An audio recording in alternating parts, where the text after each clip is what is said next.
This is our second annual State of the Township, and again, I feel very, very honored to be here. This is kind of a celebration in one way. It's looking forward to what we've done this past year and where we're headed in the future. And again, on behalf of our wonderful Planning Commission, we have Sue Grissom, Chairman Fox, today from the Planning Commission. Anybody else here that didn't want to come up here from the Planning Commission? Thank you for showing up today and all the hard work that you've done over the last several years. I think Sue just re-upped for another term. Well, I didn't want to put her on the spot, but it's pretty hard not to say yes at one of these events, but thank you very much. We have Matt Germain, longtime trustee, Kathy Horning, treasurer, Larry Shofu, who's been on board now for a couple of years. We've got Joe Petrucci here with us this evening, and Glenn Harper. And it looks like Joe Colaney could not make it. But again, on behalf of our entire township board, is there anybody, constituents out here that I'm missing? I did want to say Jan Sifferman. Jan, stand up real quick. Jan recently made the announcement after 40 plus years within the school district, she's going to be moving on. So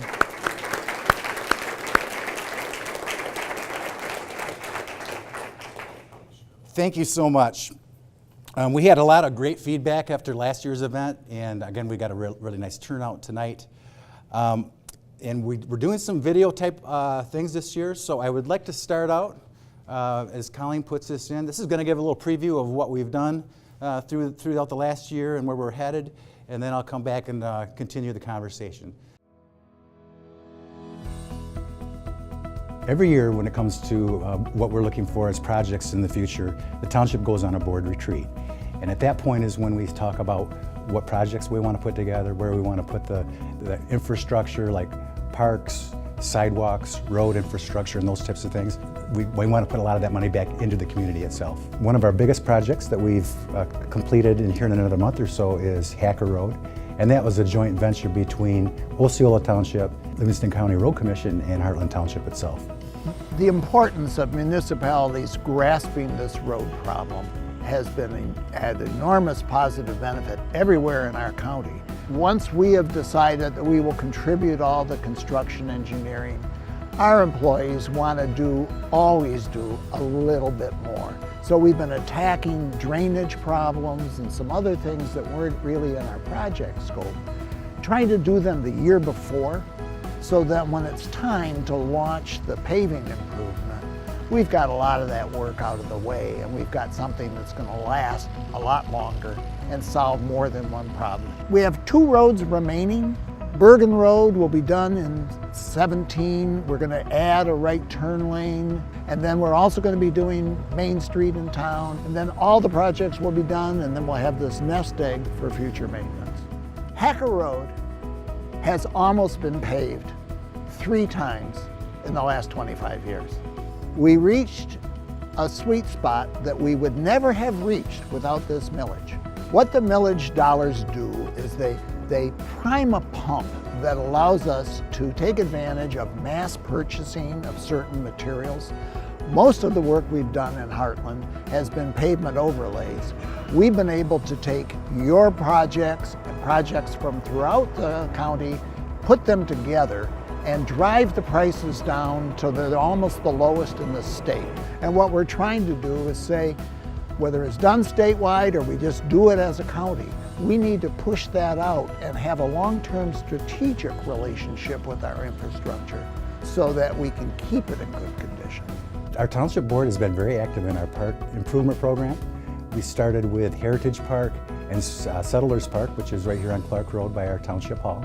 We tend to build up areas over and over again. It's having what I'll call green space and having parks, not just Heritage Park, but the other parks we have in Hartland, and preserving that so you have a nice balance between homes, education, schools, business, and a place to even just for recreation. The improvements that the township is making on what I'll call phase 2, phase 3, the community is very excited about. In our meetings, we hear feedback even at the field.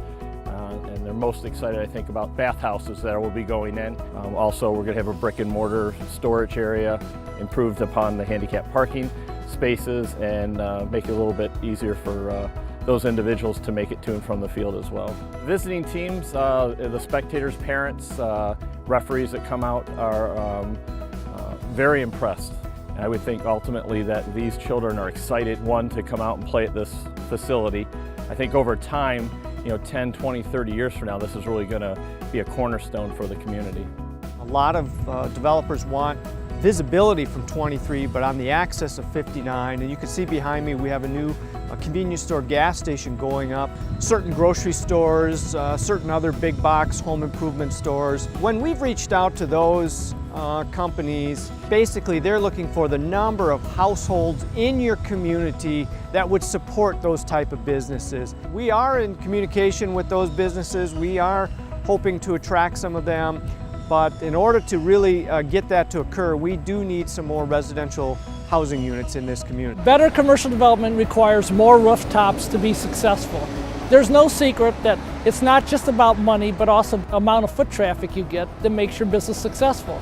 The higher the density in the general area, the more the assured business activity for the commercial developer, the more likely the commercial developer will come there because they have that assurance.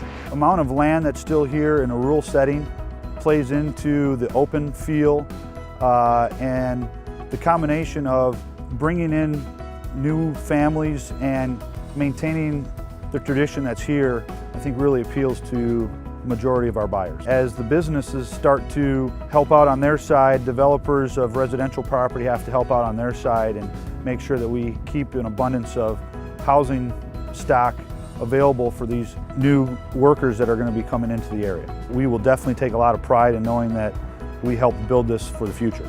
The reason my family and I chose Hartland was because we've lived here for 12 years and we really believe in the community. We always felt that Hartland was aching for another option to go out and eat, and we're trying to be that family tavern type option.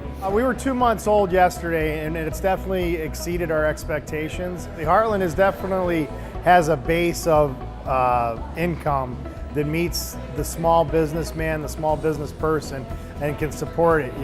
When we did our research, we saw that there's a need for a lot of things here in Hartland, and I think as more businesses come, more population will come. It's been a great win-win situation for our family. The sewer bonds, there was a lot of infrastructure put in, and when the economy changed, there was some larger parcels that defaulted.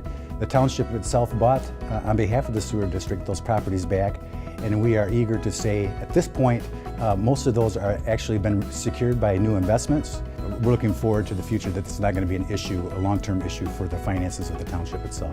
The township's really excited. Our auditor just came back with, it's going to sound odd, as an unqualified response, which means we can't get any higher than that. We as a township board feel that it's very important for any type of government, and especially here at the local level, that we're very transparent. The reason we do surveys is because it's the best way to try to get feedback more directly from residents. There's no question that Hartland Township has some high standards when it comes to building here. And the feedback from our residents is pretty clear that they support that as one of their community values.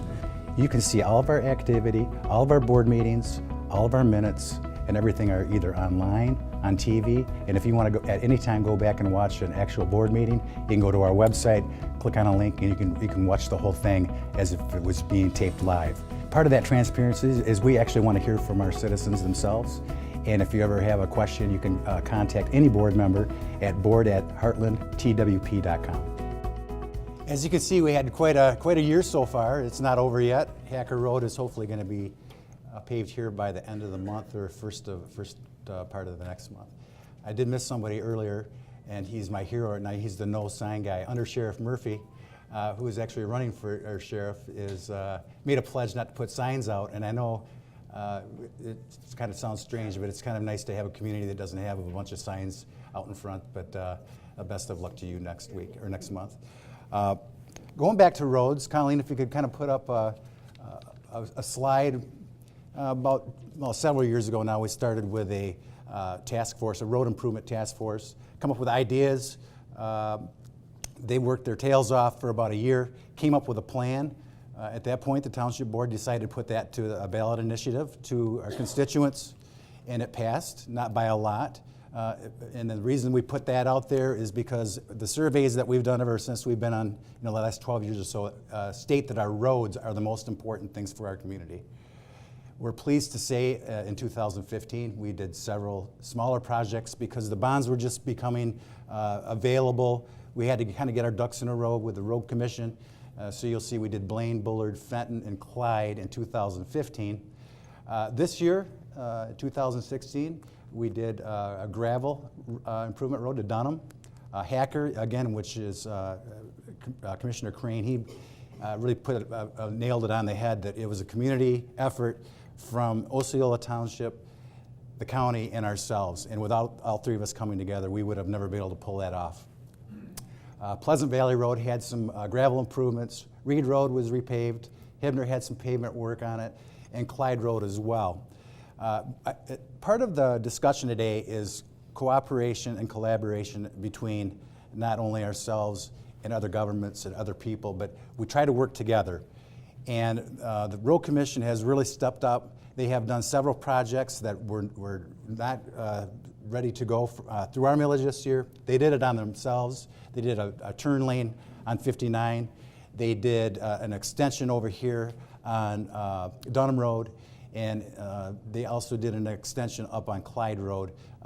That was costs that came through their funding itself, but they showed their appreciation back to our community as we're investing in our roads themselves. Just a word of note, the township does not own the roads. The roads are either owned by the state of Michigan, the U.S. government, or the Road Commission. So based on our businesses contribute to that 1.5 mils, we feel that we're investing in something that's really important to our community, and we're excited for next year. You'll see some improvements in the village, a lot of other smaller projects, and then you may have noticed that there's some sidewalks that have been put in across from the old high school, or the middle school on Hartland Road, next to the old Township Hall. One of our goals as a board, we had a lot of discussions, and a lot of people here can state how many hours we had discussing sidewalks, because it's not an easy issue. But at the end of the day, we made a commitment to start in the village, to connect the village to M59. So this year we did Springer Field across the schools. We had hoped by today that there would have been a sign that we put in. It's a crosswalk that actually is going to blink on and off. It runs off solar. We thought that was part of that green initiative that we're part of. But at the end of the day, there will be a crosswalk there. We felt that was really safe because those kids that are going back and forth not only from school, but utilizing Springer Field, and also when they're walking across the street to the teen center, they have a safe place to cross. Next year, we've just made a commitment as a board that we're going to continue Hartland Road from Dunham Road all the way up to the Myers Complex. And what we've noticed, a lot of people are starting to utilize our sidewalks more and more in the village area. This will allow that now to be connected from the village to M59. The other areas will be discussed at a later point, but again, that's something that we made an agreement per se when we put the road millage in, that the township would contribute to make ourselves a walkable community.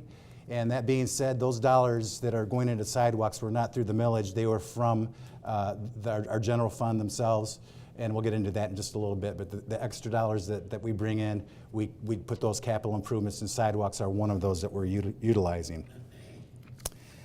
We'll move on to parks. As stated, we are very pleased to have two beautiful parks. The first park is Heritage Park, which is on M59. That's more of an active park, and without, again, that cooperation and collaboration between HIA, which is the Hartland Area Athletic Youth Association. We've got community soccer, and then the other one is the lacrosse team. We work out a program with them where they help maintain it at a certain level. Then they go above and beyond, way above and beyond what we would get if we weren't working together with those folks. And if anybody's been out there on a Saturday in June or in August and seen how many kids are out there on those fields, and I've heard some different business owners that say when we have those big events, when you have 500 kids coming in from a weekend, that it's a real boom to our community and our businesses as well. And that was, that's part of it. It's the businesses, it's the schools, it's a family-oriented thing, and that's what we're really trying to achieve. Springer Field, which is right behind here, it's around 100 acres. 2 years ago, we put in a walking path. If you've never had the opportunity, there's two access points. There's one off Dunham, one right behind the hall here. And and it actually goes right and ties into the Ramco Gershenson, right where behind where Myers is. It's about 1.5 miles, and if you love nature, by all means, go out there and check it out. You can ride your bike, you can walk your dog, you can go out there, and it's beautiful out there. There's some wetlands, there's a little pond out there, there's trees, there's birds, there's everything that you can imagine. And that was the purpose of that, is to be a much more subtle opportunity for families to get away and go out for a walk. So that was really an exciting thing that we've gotten to this point. So we've been working with another group, Park Improvement Plan Committee. Along with the board, we've discussed a lot of different things, like what's next? What's the next important thing? Next year, we're already currently working on plans for a simple but yet important pavilion at Heritage Park, which will have running restrooms, and it'll have a place for people to get out of the elements. As you know, that's a pretty open place out there. If you have a storm coming in, there's really no place to get out of the elements. So we're working on that. It's not finalized, but there's a full intent to do that next year.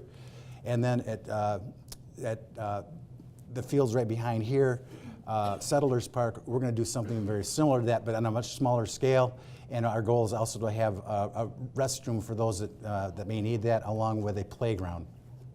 I just did want to mention a couple other parks in our community that we don't want to forget about them. Springer Field, again, if you notice that parking lot this year, we came in with some limestone, we came in with some pavers and made it much more organized. It used to kind of be a free-for-all in there, but now it's much more organized. You can tell that when people are parking there.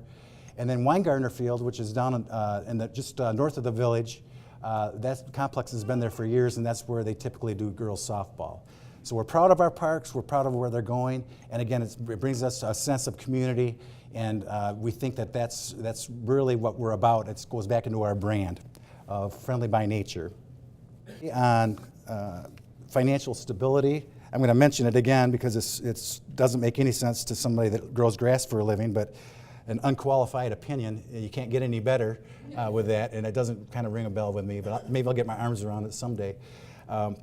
But our auditor basically states we can't get a better recommendation. That all goes to the state. We get an audit every year.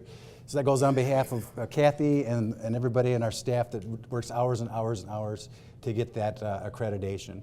And speaking of that, I know it's not on my agenda, but last year we were one of the only, I think, 2 or 3 assessing departments in the state of Michigan that was recognized as we got a perfect score. So, I mean, that was pretty cool. That was something that the board strived for. We wanted to see if is it even attainable, and Jim Heslop and his crew did a wonderful job. We were only, I think, one of 3. I might be off a couple numbers on that, but one of just a handful in the state of Michigan. So congratulations to them. We get asked all the time about development in our community. There isn't a lot of development. Ask Troy and his crew in the planning department. It seems like every day, every week, there's somebody else coming in, knocking on the door, seeing what's coming in. As you can see right now, we've got 2 new gas stations coming in. We've got a Speedway, which is apparently their state-of-the-art store, which is on 59 on the west side, and then we have Mug and Bops, which is down here, another state-of-the-art gas station.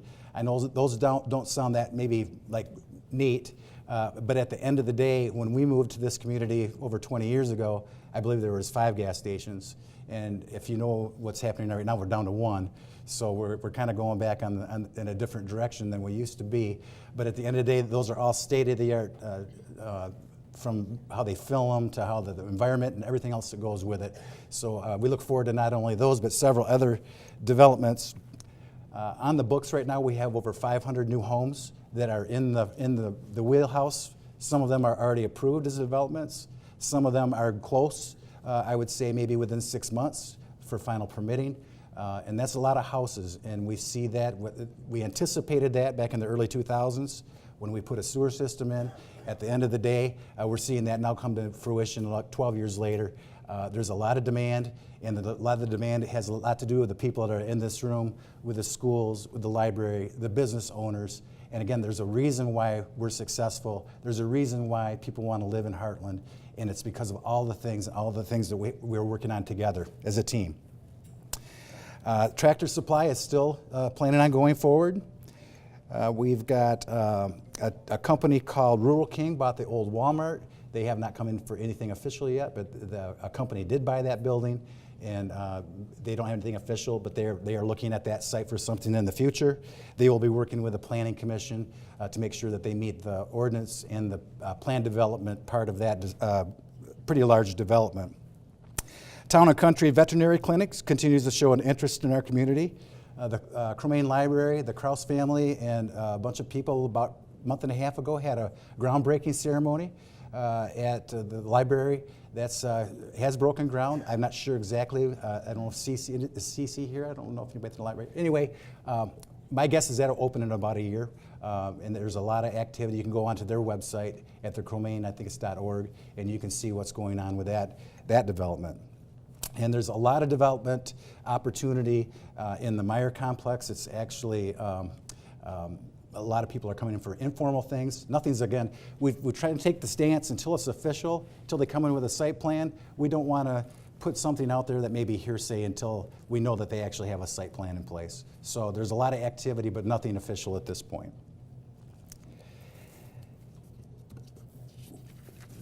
Right over by Colleen, there are little pieces of paper. And if you have a question that you're just dying to ask, we're not going to do that right now, but we're going to take names and people's questions. Feel free to contact us. We want to hear what your concerns and everything else are, so again, we can make our community better as we go forward. At this point, I would like to have Jan Sifferman come up. She's on a phone call. And is Katie here? Come on up. You may see, I think it's around here somewhere, it says Hartland Friendly by Nature. There's a little flag. Well, that really didn't come up by the township. It came out by, and the library is part of this as well. Is anybody here from the library? They're more than welcome to join us. Come on up. Thank you. The Friendly by Nature program is something that's relatively new. It's still fresh, but we really think it sets the tone for what we're trying to do as a community. The township is one cog, the schools are, our businesses are, and the library is equally important. All of us work together to come up with a brand. Last year we had our first Volunteer of the Year, and we really feel our community is built on volunteerism, because without it, we're not going to have all those great events like Winterfest, the parades, and everything else that we do as a community. Last year, Carla Grissom was our first nominee, and this year we had 3 nominees, and I got them written down so I don't hopefully make a mistake. We had Kathy Jones from Kahuna Coffee. Kathy couldn't be with us this evening. We had Michelle Otis from Hartland Consolidated Schools, and we had Dougie Fontaine. Now, it's not related. We talk about this a lot. He's got an E at the end of his. I have no E in my name. But it's spelled, other than that, it's spelled the same. And Dougie Fontaine. I want to say something really quick about volunteers. Volunteers aren't an individual. They're a family. And I know all those three people, it's not just them going out. There's a lot of family opportunities for everybody to contribute. And I'm sure your husband and your kids have gone out as well. And that's really what makes it so. It not only is it just the individual, but it's the family themselves. Unfortunately, we can only have one Volunteer of the Year. But I would like to give a round of applause for everybody that was nominated this year, and thank you for everything that you've done.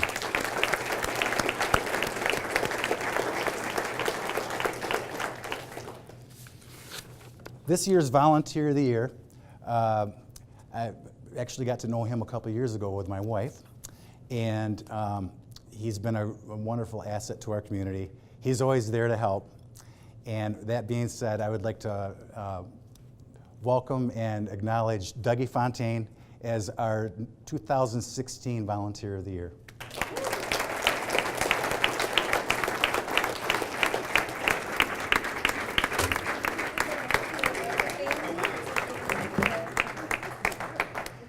That being said, congratulations. Thank you, thank you.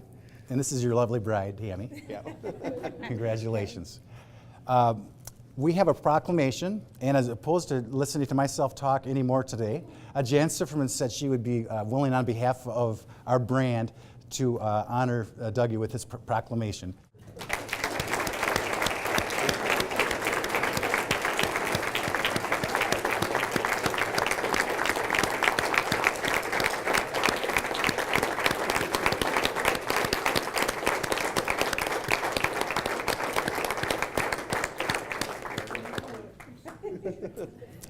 Again, on behalf of our whole community, we couldn't have had anybody better to represent us. And boy, do I have some things for you now, brother. Actually, Hank Valpel, Hank, if you want to raise your hand, he's our state rep. He just showed up here. I wanted to acknowledge Mr. Valpel for coming this afternoon. That is the end of our formal, if this is whichever we want to call it, our presentation. The board members, planning commission members, Hank will hang around. We're going to be here, have a bottle of water, a cookie.